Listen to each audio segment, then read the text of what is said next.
to do that, we'll kind of build up toward that.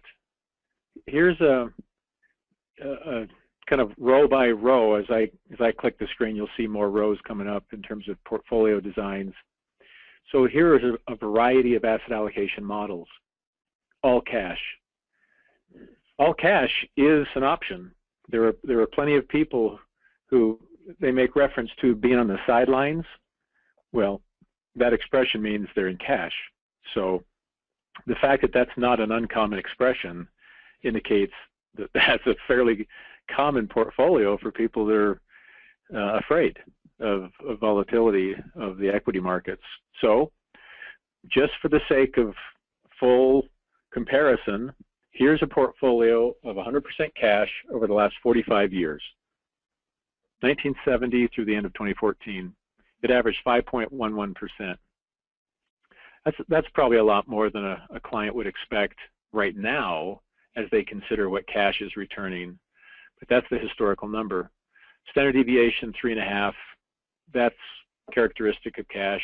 Your volatility coefficient, your standard deviation, is almost always lower than the geometric mean or the average annualized return.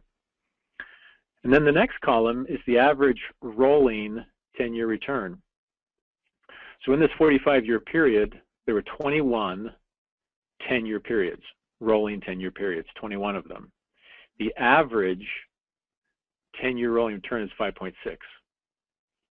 And then, as we're going to get to it in some subsequent slides, the median ending account balance in a retirement simulation was $332,000.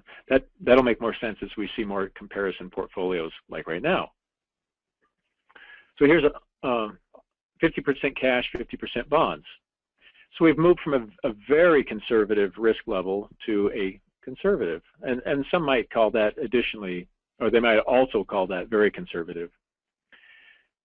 So we bump up the return. We move from 5.11 up to 6.5. That's the average annualized return over a point-to-point 45-year period. Standard deviation pops up just a little bit. The average 10-year rolling return increases quite substantially, up to basically 7%. And then your median ending account balance in a retirement simulation jumped up a lot, 570,000. Okay, the classic 60-40, 60 stock, and that's large cap stock, and 40% bonds.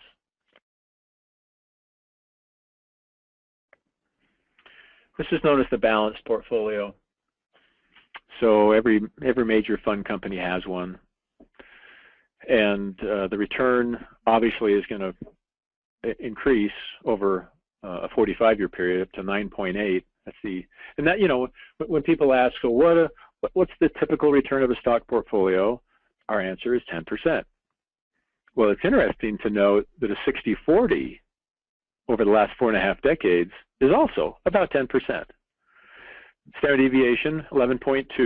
So we see a big pop. We move from a 50% cash, 50% bonds portfolio, which had a just barely over a 4% standard deviation. Once we throw stocks in there, that's what causes that standard deviation to elevate. Well, that's the double-edged sword. You elevate the risk, you elevate the potential return. And the average 10-year rolling return is 10.35. The median ending account balance in this retirement simulation that I'm going to show you shortly was 1.5 million. A moderately aggressive, which is basically the same as a 60-40, it no longer is just 2 asset classes, but now it's 7 asset classes. And they are large U.S. stock, small U.S. stock, non-U.S. stock, so there's 3 of the 7, real estate, commodities, U.S. bonds, and U.S. cash. Those are the 7 asset classes that we can actually track back to 1970. A little bit better performance. We moved from a 9.82 to a 10.12 average annualized return. And our standard deviation goes down a little bit, which is interesting because we've added small stock, non-US stock, in comparison to the 60-40 model. We've added commodities, we've added real estate, we've added some ingredients to the salsa that are kind of spicy, you know, commodities, and we actually see a slight reduction in the volatility. And that's because we're blending more ingredients that have, in the case of commodities, low correlation with the other ingredients in the mix. The average 10-year rolling return is 10.9, and then the median balance in the retirement simulation was 2.1.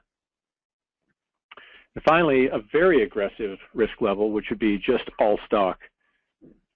And I'm not suggesting that a advisor would build an all U.S. large cap stock portfolio for a retiree. I just want to present this so you have comparison numbers. So the return is 10.48. That's the average annualized 4.5 decade return. So a little bit higher than the 7 asset model. But look at the standard deviation. We moved from a 10.2 in that 7 asset model to 17. So we have a dramatic increase in the volatility and not that much difference in the return, 10.12 versus 10.48, just not worth the added volatility, frankly. The average 10-year rolling return is 11.2, and the median ending account balance in a retirement portfolio is 1.9. Actually less than in the 7 asset model. That's something that I really want to drill down on, because that is very interesting. So here's this retirement simulation that I've been alluding to. The assumption for starting balance was $250,000. It doesn't really matter what that is. That's an irrelevant number. You have to pick something so you can measure things in dollars. Well, the key is the initial withdrawal rate. So in this analysis was 5%, because that really sets the tone. That initial withdrawal rate on the first year in retirement, that sets things in motion. And then a 3% COLA, or a 3% increase in the amount of cash withdrawn each year. So the analysis consists of looking at rolling 25-year periods. So bear in mind, we have a 45-year period, 1970 to 2014.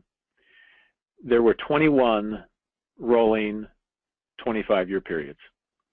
So we're looking at how a portfolio survived in that drawdown phase, that distribution mode, how it behaved over those 21 rolling 25-year periods.